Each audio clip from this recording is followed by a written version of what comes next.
የፌዴሪ ትምህርት ሚኒስቴር በሀገሪቱ ከሚገኙ የመንግስት ዩኒቨርሲቲዎች ጋር የቁልፍ አፈጻጸም አመላካች ስምምነትን ተፈራርሟል። በዚህ ስምምነት ፊርማ ስነ ስርዓት ላይ ንግግር ያደረጉት የትምህርት ሚኒስትሩ ብርሃኑ ነጋ ዩኒቨርሲቲዎቻችን በሚጠበቅባቸው የጥራት ልክ እያስተማሩ አይደለም ብለዋል። ትክክለኛ መረጃን በማቅረብ ረገድ ዩኒቨርሲቲዎች ላይ ክፍተት እንዳለ የገለጹት ሚኒስትሩ በቁልፍ አፈጻጸም አመላካች ስምምነቱ መመዘኛዎች መሰረት በቀጣይ 6 ወራት ትክክለኛ ጥራት ያለው መረጃን ማቅረብ ያልቻሉ ዩኒቨርሲቲዎች አመራሮችን አንታገስም ሲሉም አሳስበዋል። የሚቀርበው ዴታ ትርጉም ያለው ብቻ ሳይሆን ሪል እውነተኛ የትምህርት ቤቱን እንትን የሚያሳይ መሆናል። So the first thing that has to happen 2018 ላይ the first thing that has to happen is ከዩኒቨርሲቲዎች የምናገኘው ዴታ ካሁን በኋላ እንዳለፈው ጊዜ ጋርቤጅ ሆኖ ሊቀጥል አይችልም።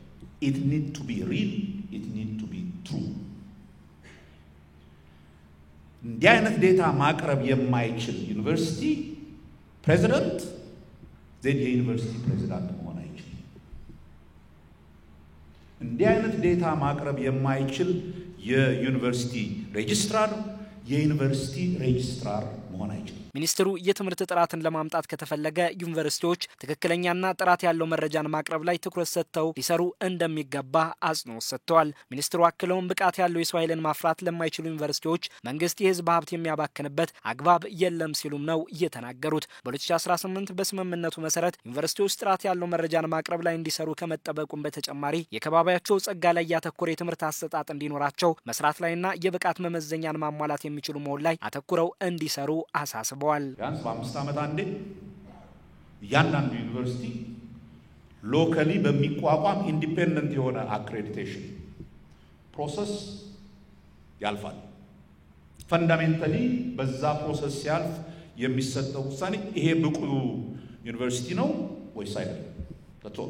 ጥሩ ተማሪዎች ማያፈራ ከሆነ ጥሩ ሪሰርች ማይሰራ ከሆነ why should የደሃ ገበሬ የአገሩ ታክስ ከፋይ እንትን የሚልበት ይሄንን ፈንድ የሚያደርግበት ምክንያት የቁልፍ አፈጻጸም አመላካች ስምምነቱን የፈረሙት ዩኒቨርሲቲዎቹ በቀጣይ የትምህርት ክፍሎቻቸውም ጋር የሚፈራረሙት መሆኑ ተመላክቷል። በ2017 የተጀመረው ስምምነቱ በዚህ ዓመት ለሁለተኛ ጊዜ የተፈጸመ በመሆኑ ከቀደመው ዓመት ልምድ ያገኙበት መሆኑን ያነጋገርናቸው የዩኒቨርሲቲ ተወካዮች ገልጸውልናል። የትምህርት ስብራት እንደነበር እዚህ ሀገር ውስጥ ይታወቃል።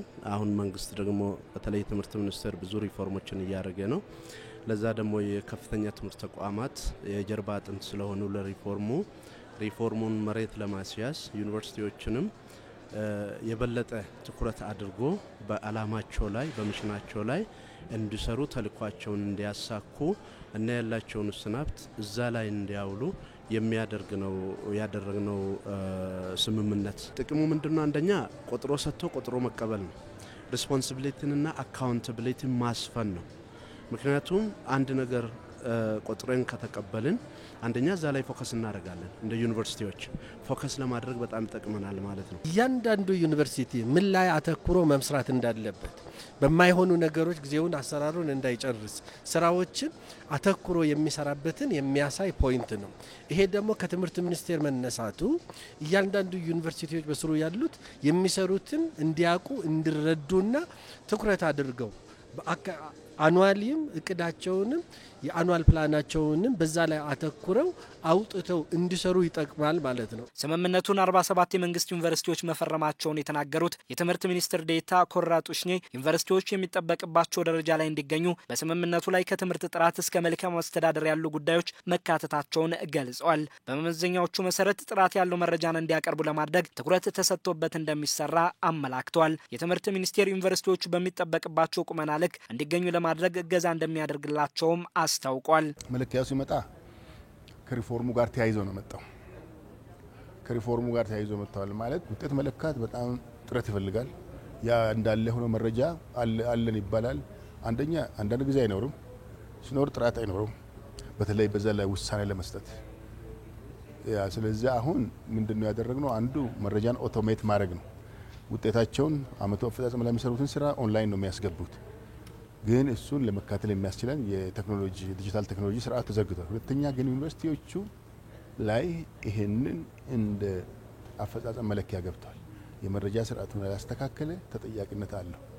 ስለዚህ በዛ ሲስተም አድርገን ጥራቱ አሁንም መሻሻል ያለበት አለ ከዩኒቨርሲቲዎች የሚመጣ ምክንያቱም ከዚህ መረጃ ተነስቶ በመቶዎቹ መቆጠር ውሳኔዎች ይወሰናሉ። የትምህርት ሚኒስትሩ ብርሃኑ ነጋ ወደ ከፍተኛ ትምህርት ተቋማት የሚገቡ ተማሪዎች ቁጥር መጨመር እንደ ጥራት መለኪያ መወሰድ የለበትም ያሉ ሲሆን ዓለም አቀፍ ተሞክሮዎችም ቢሆን የሚያሳዩት ይህንኑ ነው ብለዋል። የመንግስት ፍላጎት በቅተው የገቡትን ብቁ የሰው ኃይል አድርጎ ማውጣት ነው ሲሉም ተናግረዋል። እገዛ ተደርጎላቸው ጭምር የሚጠበቅባቸውን የብቃት ደረጃ ማምጣት ላልቻሉ ዩኒቨርሲቲዎች ደግሞ የህዝብ ሀብት እንዲባክን መንግስት የሚታገስበት አግባብ እንደሌለም ነው የትምህርት ሚኒስትሩ እየጠቆሙት። ዘንድሮ 50 ምናምን ሺህ ነው እመኑኝ in the next 2-3 years we'll get to some 80,000 ተማሪ የሚያልፍበት ቦታ ላይ እንደርሳለን። ዝም ብለን እየተገፋፋን እንትን እያልን ዝም ብለን ምንም ሳናስተምር አስተማርን እያልን የምንሄድበት ያ ፒሪየድ ኢዝ ኦቨር።